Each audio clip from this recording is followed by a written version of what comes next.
The next plugin we will focus on is the SuprEsser. And a SuprEsser, you can imagine, first thing you can do with this is de-essing. Let's have a listen to this part I just marked in solo mode. There's no mistaking or faking. With you, I'm gonna show it. As you might have noticed, these S sounds, because of EQing and all that stuff, are very, very harsh, and I want to reduce them. So to do that, what I do is, select the band I want to go, that I want to have de-essed. I can move this, and you see the kilohertz mark over here move around.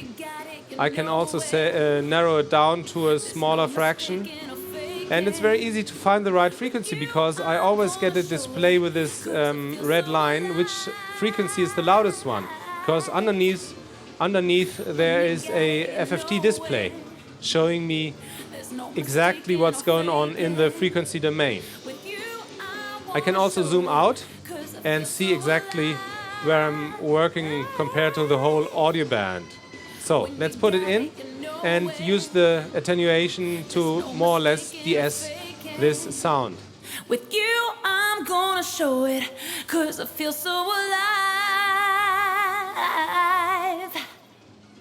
When you got it, you know it. There's no mistaking or faking.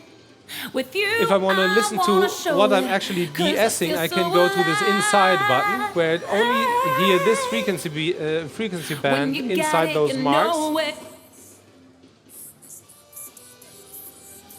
So it's very easy to find the right frequency, and I can also use the outside. When you got it, you know it. The filter can be very steep without altering the phase of the audio, because it's a FIR technology, so it can go up to 72 dB per octave. They're cutting very, very narrow into the frequency band. Okay, let's go back to the whole mix. Another thing, what I can do except for de-essing in this case, I will also show again with the drums. Over here I have also the suppressor, but if we look here into the frequency band, I just chose from 20 Hz to 180 Hz. So that's the frequency range where the bass drum sits. Maybe I need to go a bit more down. There's also the snare coming in over here. And what I can do here with the drums is, for example, remove the bass drum if I don't like the bass drum of my loop and use another bass drum. So here I have the control to reduce that.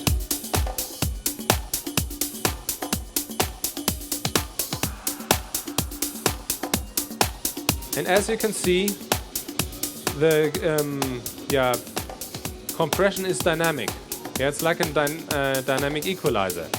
If I go to this Access More button, I have more control over what I'm doing. I can adjust the ratio, just gentle compression, or removing. You can just go completely out.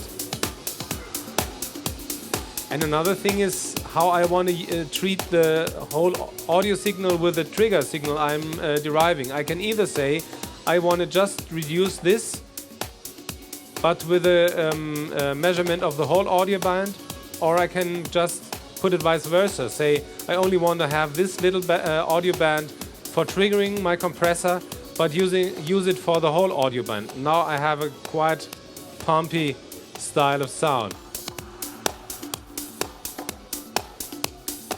If I put both to wide, then I have a standard compressor. In this case, very heavy compression. Maybe I need a bit less, but it's nice, for example, to get a pumpy drum sound.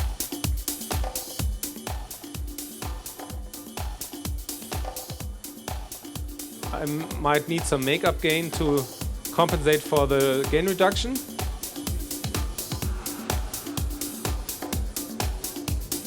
No compression, and with compression. And here I have a wet-dry control, which means I have pretty much the same as I have with parallel bus compression, where I normally use 2 aux channels and put a compressor in only one and push the signal up. And here I can say how much of the original signal I want to have, or how much I want to blend in from the compressed signal. There's also attack, hold, release, like you know from lots of different compressors.